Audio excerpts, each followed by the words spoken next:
Hello friends, most of the parents are concerned about their child. Are these mobile phones responsible for autism in their child? Not exactly. I am not blaming mobile phones for the autism spectrum disorders in their kids, but phones are or screen, TV screen are responsible for the gap between child's learning behavior and outside world.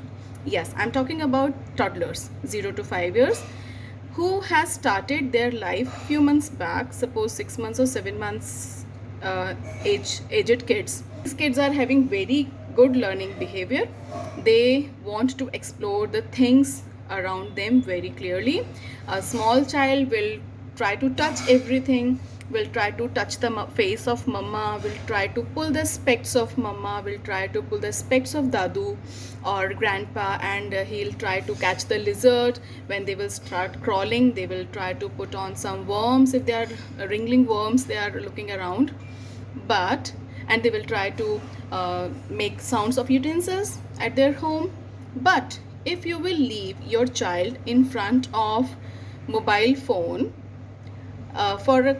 or a screen for a longer duration, where the child is not supposed to explore the world around them, where he will learn? He will learn only the color or visuals in front of him on screen, right?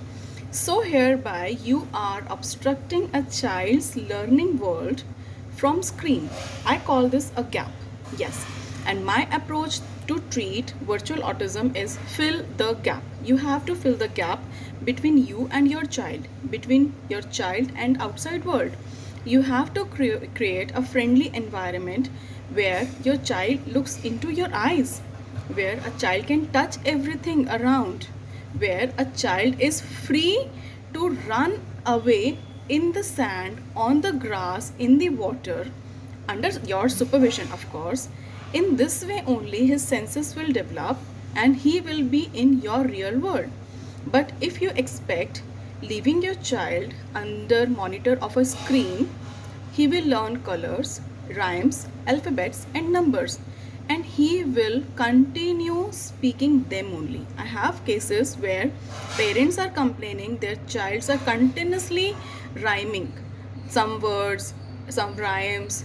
The child knew every count. A 2-year child is known about A to Z and 1 to 30 counts, and he can recognize too. But the child doesn't know how to brush, but the child doesn't know which is a shirt and what is a pant. A child doesn't know he is eating a chapati or a rice or a chocolate. So what you can call this child as? Is your child intelligent? Yes, he is intelligent because he is having all the mental abilities of learning A to Z and 1 to 30 and recognizing all the colors. But he is not acceptable in the social environment because he is not used to for the things, because you have not taught him. So mobile phone doesn't causes autism. Mobile phones and screen times makes a wall between your child's learning behavior and the outside world. So parents, please don't feel guilt about yourself when you have given your child mobile or screen for a longer duration, but you have to be guilt about because you have not enjoyed the childhood and you left your child under monitoring of some stupid box or some unsensitive device, where you was the authority to make your child as happy, as intelligent, as smart as you are. So be smart parents, not smartphone parent. You have to take care of your child yourself because they are your liability and they are your future. Stay safe, stay home. Happy parenting. As mobile is responsible for this autism spectrum disorder, we refer this as virtual autism. It is not neurological but is clinical.